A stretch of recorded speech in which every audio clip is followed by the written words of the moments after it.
Bonsoir, alors, nous en sommes au jour 87 de ce défi de live. J'espère que vous avez tous passé une belle journée, un beau week-end, j'espère que vous allez bien. N'hésitez pas quand vous êtes dans le coin à me faire un petit coucou, à me dire si vous êtes là. Et si vous voyez en replay, mettre un petit hashtag replay, un petit commentaire que je sache qui a vu.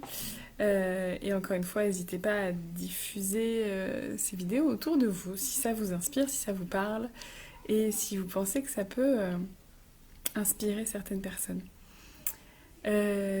Aujourd'hui, j'avais envie de parler du fait que parfois, on n'est pas forcément l'acteur principal dans notre vie. En fait, je sais que c'est quelque chose que j'ai ressenti pas mal pendant longtemps, d'avoir cette impression de ne pas être pleinement aux commandes de ma vie, d'être toujours, je sais pas, peut-être en train presque d'attendre que ça se passe, toujours dans le, j'attends le week-end, j'attends lundi, j'attends les prochaines vacances, j'attends. Mais jamais être vraiment dans le moment présent, et vraiment cette sensation de... Et de pas être là, maintenant, et d'être toujours en train d'attendre un événement, toujours en train d'attendre ce qui va se passer après. Et ça veut dire qu'on passe quand même à côté de pas mal de choses dans notre vie quand on fait ça. Tu sais, des fois, t'as l'impression comme si tu suivais les choses, tu te laissais vivre. En fait, c'est ça.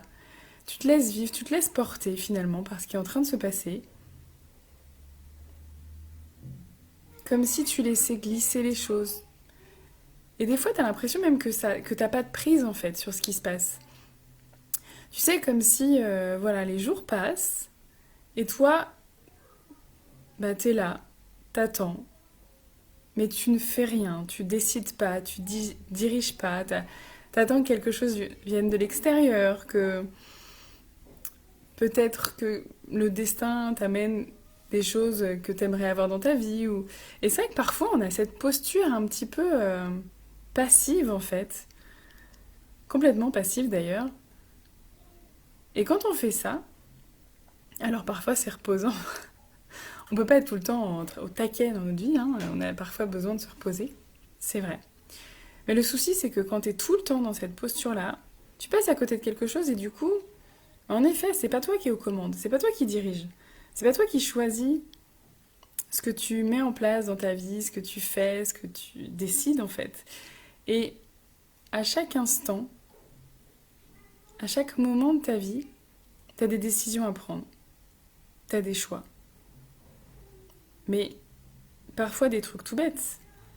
Qu'est-ce que je vais manger ce soir? Qu'est-ce que je vais dire? Qu'est-ce que je vais faire? Qu'est-ce que je vais porter? On a plein de petites décisions comme ça qui sont pas forcément, qui nous paraissent pas très impactantes. Mais tout ça, c'est influencé par la vision qu'on a des choses, de la vie, de nos projets, de nos objectifs, de nos envies, de nos désirs.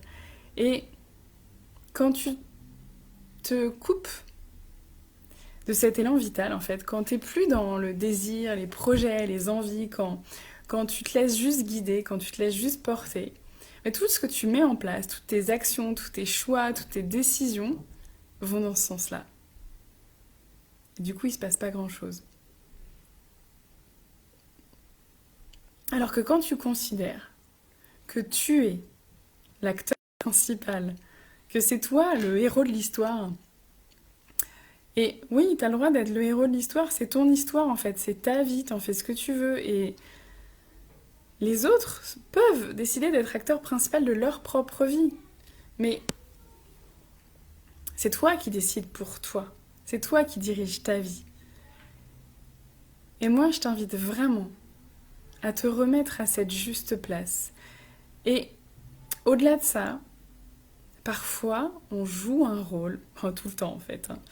On joue un rôle pour plaire aux autres, pour se faire accepter, pour être bien vu aussi parfois. Le rôle de la maman parfaite, le rôle de l'épouse parfaite, le rôle de la meilleure amie, le rôle de la super employée. Parfois, on joue un rôle de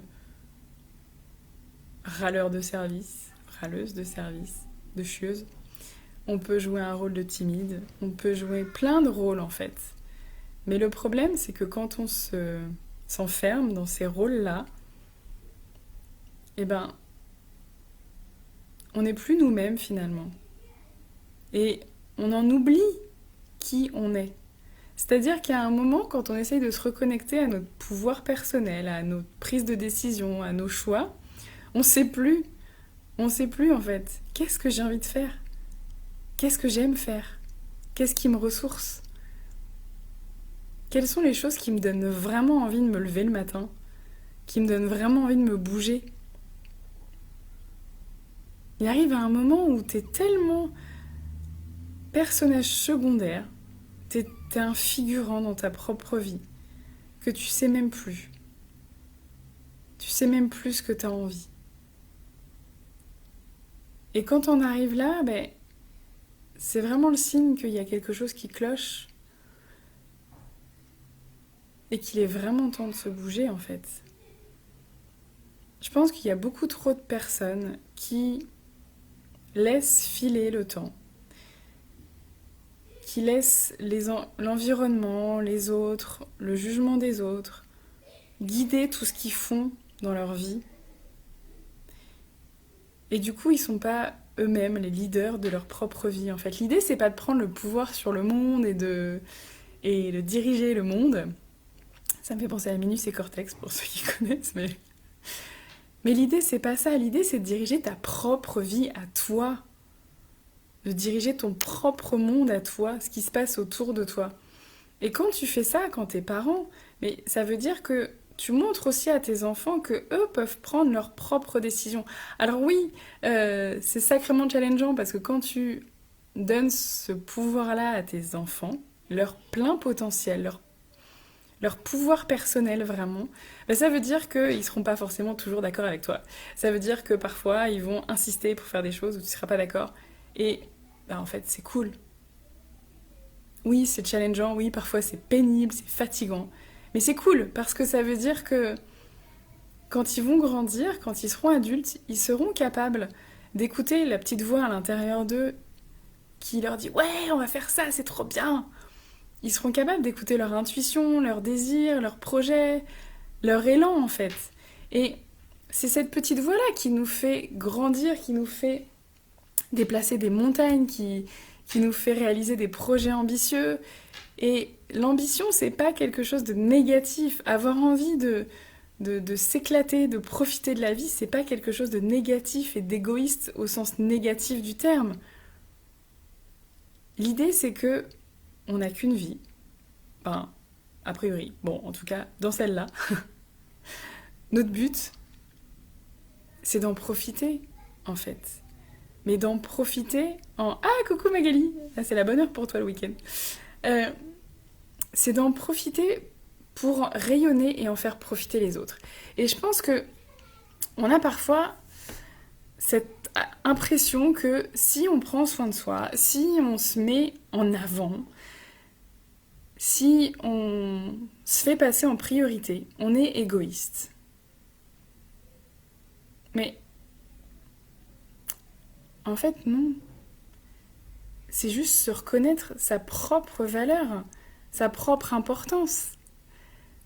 C'est-à-dire que c'est compliqué quand même de laisser tout le temps les autres décider pour nous. De les faire passer avant nous, de faire passer leurs envies, leurs désirs avant les nôtres. Qui on est, nous? Comment on peut se reconnaître? Comment on peut se ressourcer? Comment on peut grandir si on ne suit que... Coucou Yousra, coucou Jalal. Si on ne suit que les désirs des autres, les ambitions des autres, et en fait on s'oublie et au bout d'un moment on s'épuise. Notre élan vital, il est à l'intérieur de nous-mêmes. Il est dans nos désirs, dans nos envies, dans nos... Et je dis bien nos désirs et nos envies, c'est pas juste nos besoins. C'est-à-dire que j'en suis déjà à l'étape d'après. Oui, la base de la base, c'est prendre soin de nos besoins. mais aussi qu'est-ce qui te fait vibrer? Qu'est-ce que tu as envie pour toi aujourd'hui? Est-ce que tu es juste dans la survie ou est-ce que tu as envie de vivre et de t'éclater? Et de rire et de sourire et de passer des bons moments et d'être dans une énergie positive et porteuse. C'est ça qui est chouette dans la vie. Et en fait, en faisant ça, tu rayonnes et tu impactes le monde autour de toi.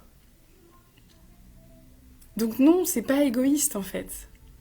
Parce que c'est ça qui va transcender les choses, qui va amener vraiment de la joie et de l'amour à tout le monde. Parce que quand tu fais passer les autres avant toi, t'es dans une énergie compliquée, t'es dans la tension, t'es dans du stress, et du coup... C'est mes filles qui appellent. Ah non, elles chantent. Et du coup, tu perds en fait ton énergie. Et au bout d'un moment, tu peux être dans la rancœur. Parce que, encore une fois, c'est une question de balance. Si t'es tout le temps en train de donner, donner, donner, mais jamais tu reçois, tu crées un déséquilibre. Tu crées un déséquilibre qui est bon ni pour toi, ni pour l'autre. Et donc, à un moment, tu vas ressentir de la rancœur. Et donc, ça va se terminer en tension et ce ne sera pas plus positif pour les autres. Et avec nos enfants, c'est un équilibre un peu différent à trouver parce que, oui, en tant que parents, on les aide à prendre soin de leurs besoins. Mais ça ne veut pas dire qu'on fait tout à leur place. Ça ne veut pas dire qu'on dit oui à tout, ça ne veut pas dire qu'on s'oublie, qu'on se laisse de côté. En fait, on peut faire attention à nous, à nos propres besoins et à nos propres désirs, tout en s'occupant de nos enfants, en leur montrant en fait, en leur donnant un exemple de personne qui prend soin de soi. Moi, cet après-midi, j'ai emmené mes enfants au parc. C'est pas quelque chose que je kiffe. Le parc, ça me stresse. J'ai 3 enfants, ils partent dans tous les sens. C'est toujours l'angoisse de savoir enfin, voilà, où ils sont, qu'est-ce qui se passe. Je l'ai fait parce que, pour moi, c'est important pour eux, ça fait partie de leurs besoins. Donc oui, il y a des fois, je fais des choses qui sont plus orientées vers leurs besoins que vers les miens. Mais je m'y retrouve parce que il y a d'autres fois où... Mais en fait, je vais dire non, je suis désolée les enfants, mais là, vraiment, je suis fatiguée, j'ai envie d'autre chose, j'ai besoin d'autre chose. Et je vais pas je vais pas me mettre tout le temps en second plan en fait. Je trouve ma juste place, je me laisse de la place, je m'accorde de la valeur là-dedans. Et je sais que c'est important pour eux que je leur montre cet exemple-là. Parce que un jour, ils seront eux-mêmes parents. Et s'ils ont cette image de quand on est parent, on s'oublie complètement et on ne vit que pour ses enfants, ben, c'est pas ça que j'ai envie de personne. Et bien sûr que ce seront des super parents s'ils décident de l'être et d'avoir des enfants. Mais pour être un parent dans l'écoute, dans l'accueil, dans l'amour, ben, il faut d'abord s'aimer soi. Il faut d'abord s'occuper de soi, s'écouter soi. Tu peux pas écouter les émotions des autres si t'es tout le temps en train de, de nier tes propres émotions, de les mettre de côté, de ne pas t'autoriser à les exprimer. C'est pas possible en fait. C'est pas congruent. Ça marche pas. Donc oui, en tant que parent, on a besoin de s'occuper de nous. On a besoin de se laisser notre propre place, de trouver notre place dans la famille. Et notre place, c'est pas derrière les fourneaux en train de faire à manger, de s'occuper de tout le monde, hein. C'est quelle est ma place, qu'est-ce que j'ai envie de faire, comment je vais me sentir bien en tant que personne pour ensuite être bien en tant que parent. Qu'est-ce que j'aime faire? Et après, je peux partager ça avec mes enfants, je peux faire d'autres choses avec mes enfants, mais j'ai besoin de penser à moi en fait là-dedans. J'ai besoin de me ressourcer, j'ai besoin de me développer, de grandir moi émotionnellement, relationnellement parlant, pour ensuite pouvoir transmettre ça à mes enfants. Et ne pas tout prendre en charge à leur place, au risque de devenir aigris et d'avoir de la rancune parce qu'ils sont pas suffisamment reconnaissants de ce que je fais pour eux. Oui, énormément pour eux parce que je les aime, parce que c'est mes enfants et que c'est ma responsabilité. Mais je leur apprends aussi à faire par eux-mêmes et à devenir autonomes.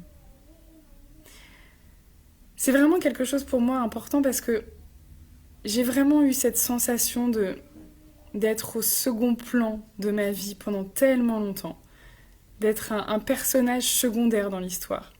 Et aujourd'hui, je me remets au centre de mon histoire. Je me mets pas au centre du monde. Mon but, c'est pas de prendre la place pour tout le monde, c'est de prendre juste ma place. Et c'est comme ça que je peux laisser leur place aux autres et de laisser...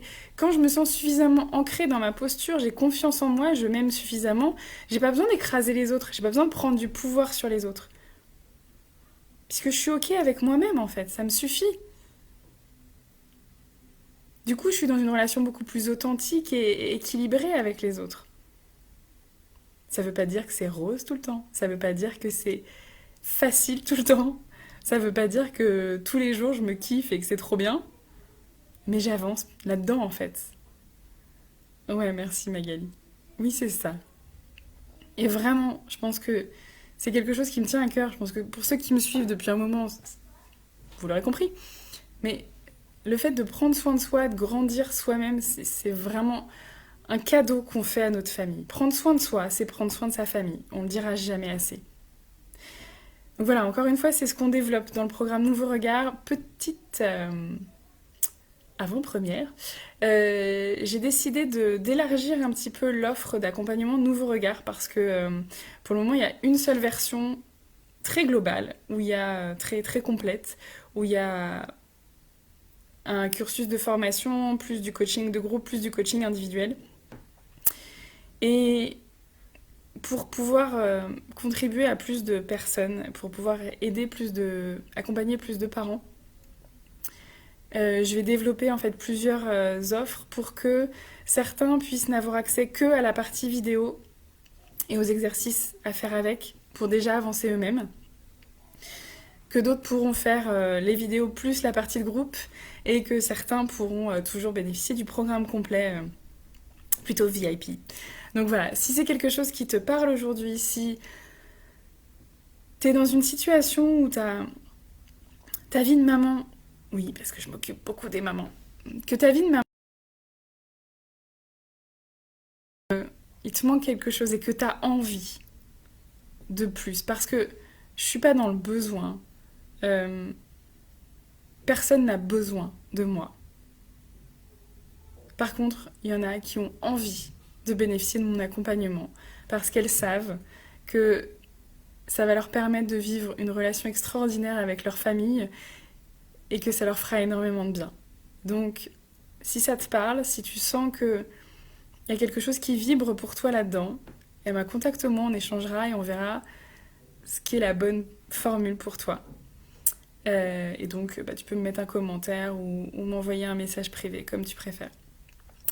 Encore une fois, ceux qui verront en replay, n'hésitez pas à me mettre des petits commentaires, à me mettre un petit hashtag replay, diffusez, transmettez, partagez cette vidéo autour de vous, que ça fasse le tour du monde et que chaque parent, chaque être humain puisse prendre soin de lui et se remettre au centre de sa vie pour être encore plus heureux et rayonner autour.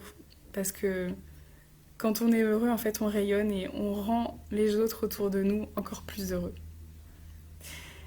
Sur ce, je vous souhaite une belle soirée et je vous dis à très bientôt. Ciao.